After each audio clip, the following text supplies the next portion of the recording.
Choosing you is not a choice when you know your future depends on it. If you find it difficult to know what you want, a resentment building up towards your task, that your voice saying, when is it my turn? Not daring to take center stage and voice your opinion, letting go of all your valuable work and compromise yourself in order for others to come forward. These are typical signs of you not validating yourself and choosing you. I'm Annette, and for most of my adult life, I worked with high achieving women who spent their entire lives choosing everyone else, thinking they didn't in many cases. One of many levels, many levels in your work environment or life in general, actually. You choose your partner's career over your dreams, your children's needs over your own rest, your boss's demands over your own boundaries, your parents' expectations over your needs and authentic voice, not even choosing time for yourself. I've been there, felt the drowning, the complete loss of self, a body screaming while my mind kept saying just a little bit more, just be good enough for them. Even the money issues, having to be validated on what my accomplishments were and make sure everyone were looked after and bills were paid on time. That's why my passion is heartfelt, because I know what it costs to never choose yourself. It is exhausting. The famous wall was hit more than once. So please listen up. I'm going to give a toolbox and also show you that choosing you isn't selfish and what the consequences are when you don't. And most importantly, how to start choosing you without feeling guilt or fear. This isn't about becoming self-centered or ignoring others. It's about finally including yourself in your own life. It's about recognizing that your unique blueprint matters just as much as everyone else's. So let's dive into it and let's find out what always choose you really means. It's been my saying for or ever after recognizing my own pattern and on the topic.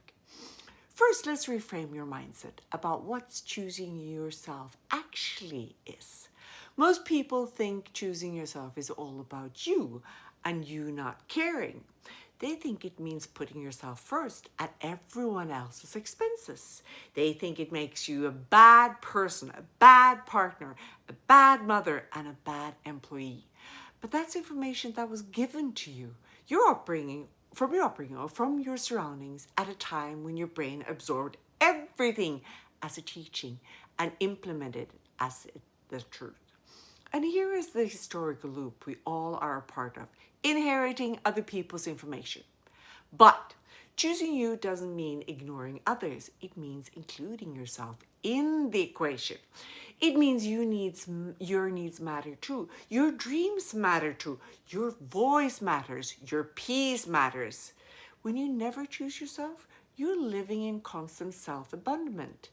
Someone needs your time, you give it, even when you don't have it. Someone expects you to sacrifice your goals, you do it, even when it breaks your heart. Someone wants you to be smaller, quieter, more convenient. You shrink, even when your soul is screaming to expand. I am sure you recognize when you first started dating, buying into his need, his life. On autopilot, we choose to live other lives than our own. This creates a typical female syndrome. You become so good at being what everyone needs that you forget who you actually are. These are the side effects. You can't create your ideal life if you're too busy living everybody else's version of what your life should be. You can't inspire others if you're completely erased yourself. You can't shine if you're constantly dimming your light to make others comfortable. When you never choose yourself, you pay a devastating price. You lose your authentic voice. You start making decisions based on who want be disappointed rather than what's right for you. When someone asks what you want, you generally don't really know anymore because you trained yourself that what you want doesn't matter that much. You diminish yourself to a bleak version of someone created by others to fit in. You lose your dreams That business you wanted to start, remember? Too risky. What if I fail and can't provide? That creative passion? Too impractical. Hobbies don't pay bills. That boundary you need? Too selfish. Good people do not say no. Your dreams get smaller and smaller until they disappear completely. You lose your energy. You're running on empty because you give and give and give without ever refilling your own cup. You need recovery from your own life. Your body is exhausted from carrying everyone else's expectations while ignoring your own needs. You lose your identity. You become somebody's wife, somebody's mother, someone's employee, but you're not you anymore. You're a collection of roles, not a person with your own unique blueprint. And the worst part? People still aren't satisfied. Because when you abandon yourself to please others, they learn to expect it. Your sacrifice becomes the baseline, not something they're grateful for. Have that in the back of your mind. So what does always choose you actually look like? It doesn't mean never considering others, being selfish or self-centered, ignoring your responsibilities, hurting people without care, using authenticity as an excuse for bad behavior.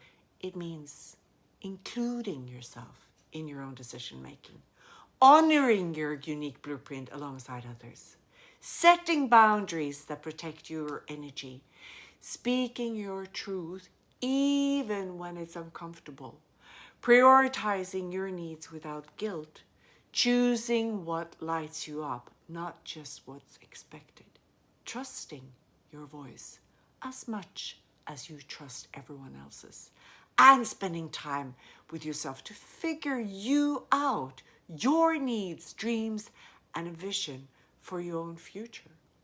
Choosing you means treating yourself with the same respect and care you give to everyone else. Your body is constantly giving you information about when you're not doing exactly that. But most of us have been taught to ignore these signals. Here's what to pay attention to in your body. Remember, it speaks to you. You're just not used to listening to it. You were never shown how. So resentment, when you feel resentful after doing something for someone, your body is telling you that you choose them over yourself and it violated your truth. Exhaustion, not just tired from work, but soul tired. Drained not from activity, but from constantly betraying yourself. That's your system saying, we can't keep abandoning ourselves like this. Numbness, when you feel disconnected, numb, going through the motions, that's your body protecting you from the pain of continuous self-abandonment. Anxiety, that constant low-level stress about disappointing people, making the wrong choice, not being enough, that's your nervous system stuck in fear. Because you've learned your needs don't matter. Physical symptoms, headache, stomach issues, muscle tension, chronic pain, your body holds the score of every time you choose someone else over yourself. Let me show you what not choosing yourself looks like in real life. Career, you stay in a job that drains you because it's stable and your family expects it, even though you have a dream that you're dying to pursue. Relationship, you go along with plans you don't want because saying no might upset someone. You stay in a relationship that don't serve you because leaving feels selfish. Parenting, you sacrifice every piece of yourself for your children, teaching them that mothers don't have needs, don't have dreams, don't matter as individuals. Business, you undercharge because you don't want to seem greedy. You say yes to every client because you're afraid to lose opportunities. You work yourself to exhaustion because rest feels lazy. Daily life, you say I'm fine when you're not. You eat last, sleep last, come last in every equation. You ask permission for things that are rightfully yours to choose. You say sorry too much without it being a reason. Now ask yourself, Where, if you're alive, are you never choosing you? Where have you completely erased yourself to make room for everyone else? Write it down, look at it, and take it in. Choosing yourself starts with reframing your mindset. You need to understand that choosing you isn't selfish. It is your future, your life.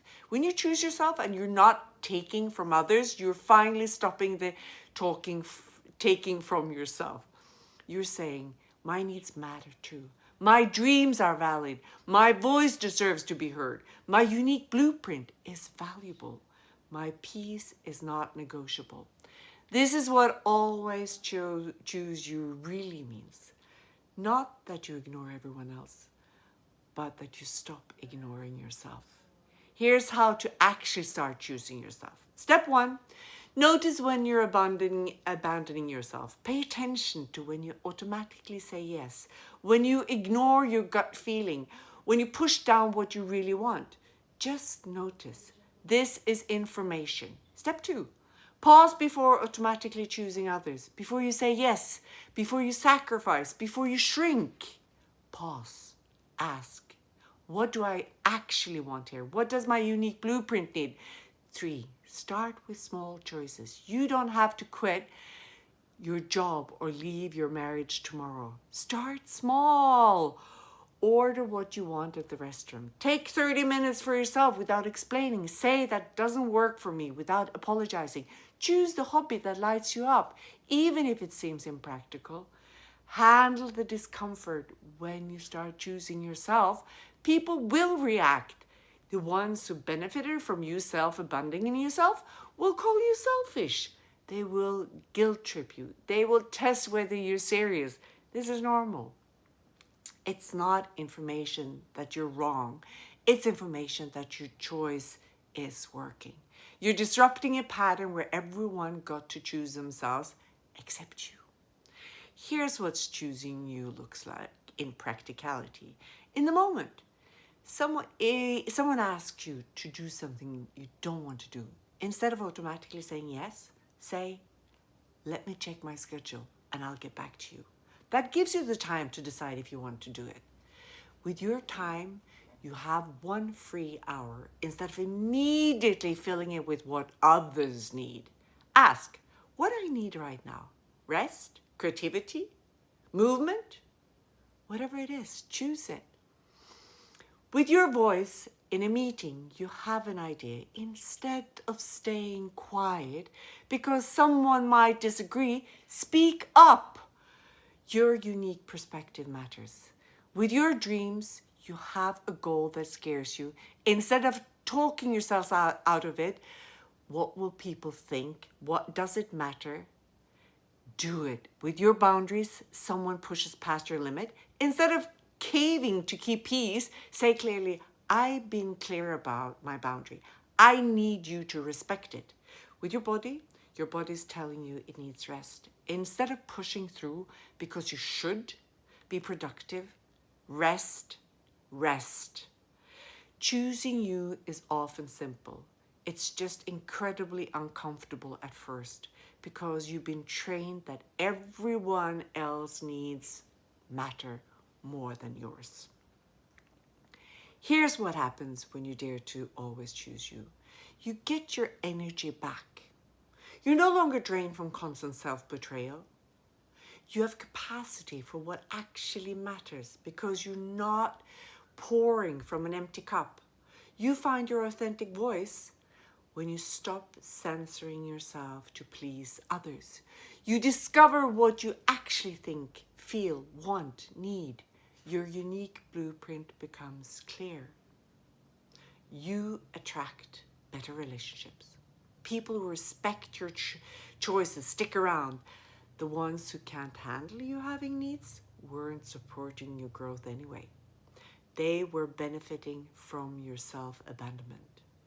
You create the life you actually want, not the life your parents wanted, not the life society expects, not the life that looks good on paper, the life that's yours.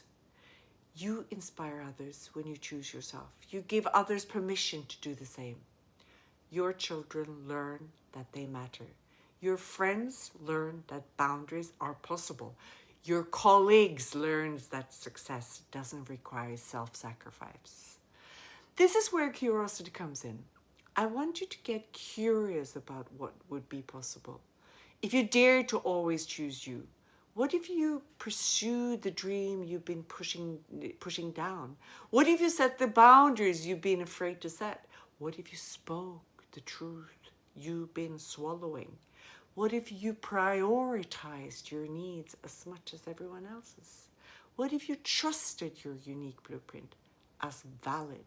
What if you stopped waiting for permission and just choose you? This isn't theoretical. This is how you execute on creating your ideal life. Choosing you isn't optional if you want freedom. It's the foundation.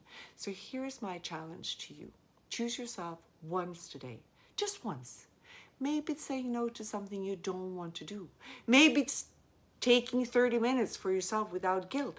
Maybe it's just speaking up in a meeting. Maybe it's ordering dessert because you want it. Maybe it's starting the project you've been afraid to start. Start small if you need to, but start, please. Because every time you choose you, you're honoring your own unique blueprint. Every time you choose yourself, you're teaching others how to treat you. Every time you choose, you're creating the freedom you deserve. Your voice matters, your needs matter, your dreams matter, you matter. Always choose you. If this message resonates with you and you want more tools for choosing yourself above anything without guilt, join my newsletter. I share weekly insights and there is a link in the description. And if you're ready for personalized support in discovering your authentic voice and learning to choose you above anything, then you can book a call with me and we can map your needs out. But no matter what you do, just remember, choosing yourself isn't selfish. It's survival. And it's the only way you'll be able to ever be free. So see you next week.